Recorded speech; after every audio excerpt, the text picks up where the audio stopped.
Logan and Francis were crouched behind a wall of rubble, facing the action in the clearing up ahead of them. "We'll try vapor," said Francis. "Plug up." They inserted nose filters. Francis flipped the gun to V, braced the weapon against the top of the wall, fired. The gas charge took immediate effect, driving the cubs back in a broken wave. Doyle lay huddled and unmoving in the center of the clearing. "Let's check him," said Logan. "I can handle it. You cover me." Before Francis could reach the runner, the cubs regrouped to cut him off. They backed the DS man into a shallow pocket of stone to one side of the open ground. A second wave came for Logan. He fired a nitro into the group, and 3 of the cubs were torn about by the blast. This stopped them long enough for Logan to reach Doyle. The man's face was a mosaic of blood and bone ends. His mouth moved convulsively. A word. The runner was repeating a word. Logan leaned closer to catch the broken whisper. "Sanctuary." Logan tensed. The runner's head fell back loosely, his fingers uncurled. A small, glittering object fell from his left hand. A punch key. Logan pocketed it. The flat, dry crack of a ripper. Francis was effectively dealing with his attackers.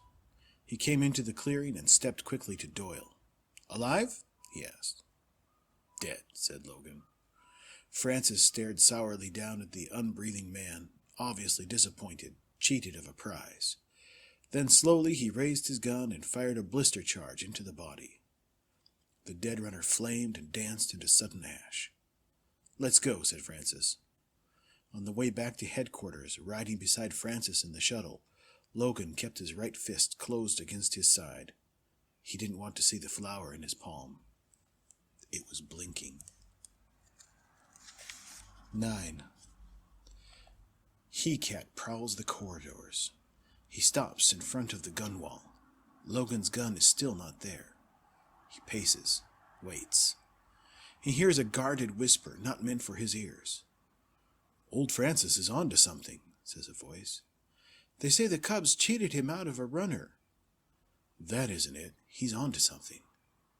He doesn't react to this. He shadow glides the gray halls. He is a violence contained. He moves back to the gun wall, stares, moves away. He checks the time, 7:30. Fact, Logan has not returned with his gun. Fact, Logan is on last day. He instructs the techs to rig a gun trace tuned to Logan's weapon. When the gun is fired, it will register its location on the board. He sits, face illuminated by the ghost lights from the glowing circuits. He waits. Evening. When Logan walked into his living unit, young Abe Lincoln was there, splitting logs in the center of the room. Logan automatically punched a wall stud, and the president was sucked, hissing back into the tridim. He stripped, bathed, changed to grays, and dialed a meal and a scotch. Sipping the iced drink, Logan stared at his palm, at the blinking crystal flower. Last day. 24 hours in which to live. Then his flower would go black, and it would be time to turn himself in for sleep. 24 hours.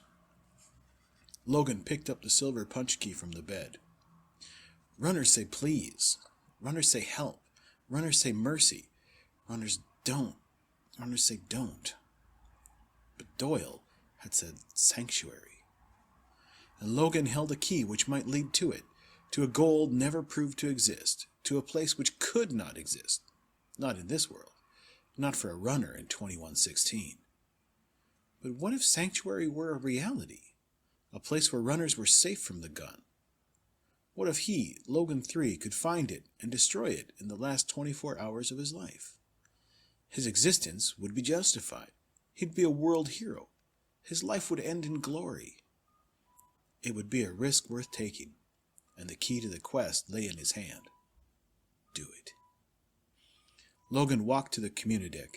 The silver key slid easily into the slot. Inside the flat housing, tiny indentations in the stamped metal made electrical connections. The wall screen lightened. A girl invented peekaboos regarded Logan.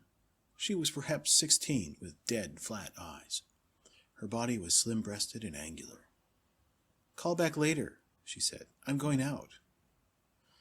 I'm calling now, said Logan. Have you got a name? I've got a name. He let it rest at that. A spark of interest in the flat eyes. But you're keeping it to yourself. There's no sanctuary in passing out random identities, said Logan, leaning slightly on the word sanctuary. Her gaze did not flicker. This didn't feel right. Not right at all. The runner could have been babbling. Maybe he was acting on a false lead. Who gave you my key? The girl asked. A friend. I'm going out. You said that. To a party. I'm expected. I could meet you there, said Logan. She studied him speculatively. Halstead Complex, West Wing, 4th level, living unit 2582. Got that? Logan nodded. I really shouldn't be inviting strangers, she said. If you're not up to the party, I'll be to blame. I'm up to it, said Logan, and anything else. He kept his face impassive. We'll see. She said one last thing before she blacked. I'm Lilith 4. I think you'll find me helpful. The screen died. Logan let out a breath. It sounded like a word. The word it sounded like was sanctuary. The party in Unit 2582 was getting into full stride when Logan arrived. The door was opened by a mouse-faced man in orange trims. He was quite intoxicated. The tree of cruelty often blooms in the fertile soil of love, he said. I'm sure it does, said Logan, scanning the crowded room for Lilith. The boy seeks, the man finds. That's a poem. I write them, you know. I didn't know, said Logan. The girl was not in the crowd. Perhaps she'd been delayed or had changed her mind about meeting him. One of my poems is read on the TD, called Wombwood. Like to hear it? Logan said nothing. In the woods of the womb she walked, in a whirl of red wounds she fell, heart bursting like a plum in the bracelets of her breasts. Logan sat down on a flow couch built into a wall. The poet continued to talk, obviously determined to elicit praise. That poem received quite a great deal of very favorable comment. I'm quite famous, you know. Fine, said Logan. A toad of a man scuttled up with a foaming mug in his hand. Try this, he said. Logan caught the slightly sour odor of fermentation. It's Volney's homebrew. We got a whole keg of it. It's nothing like the beer from the slots. He's a real artist, Volney is. Puts musk raisins in it. I prefer scotch. Well, that's your loss, citizen. Logan dialed a scotch. It was taken from him by a red-haired girl in slash velvets. She downed it hurriedly. Wonderful, she said. Her green eyes were alcohol-flushed. She offered Logan a cigarette.